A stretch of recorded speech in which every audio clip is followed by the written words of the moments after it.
Les principaux parasites des chevaux qui sont auprès des chevaux adultes, ce sont les petits stroncs qu'on appelle aussi les cyatostomes.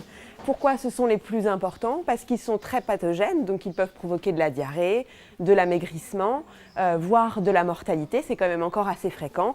Et ça concerne surtout les jeunes chevaux, donc entre 1 et 3 ans. Et puis ils sont importants parce que l'infestation est très fréquente, c'est-à-dire qu'il y a beaucoup de larves dans les prés et la plupart des chevaux sont infestés. Ensuite, on a les ténias, qu'on appelle aussi les anoplocéphales, donc qui sont des vers plats et qui peuvent provoquer aussi des coliques chez les chevaux adultes.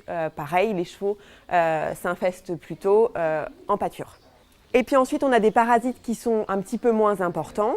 Donc on a les grands strongles qui en fait sont très pathogènes et avant que les vermifuges arrivent, finalement il y avait beaucoup de chevaux qui mouraient à cause de ces grands strongles.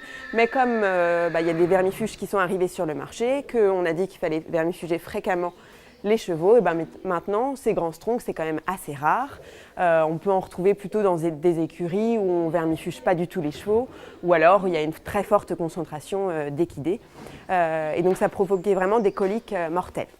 Ensuite, on a les oxyures. C'est pas très pathogène, donc ça veut dire que ça fait pas des maladies graves. En fait, les femelles, elles se trouvent dans la partie distale de l'intestin et elles pondent des œufs aux marges de l'anus, donc les chevaux se grattent la queue. Et ça, c'est surtout les chevaux qui sont à l'écurie qui sont touchés, contrairement aux autres parasites où c'est plutôt les chevaux qui sont au pré. Les derniers, c'est les gastérophiles, donc c'est les mouches qui pondent des œufs. Vous avez sûrement vu en été des œufs jaunes qui sont collés au poil du cheval, donc notamment sur les membres. Et en fait, le cheval, en se mordillant, en se léchant, il avale ces œufs qui se transforment en larves et les larves, on les retrouve dans l'estomac du cheval.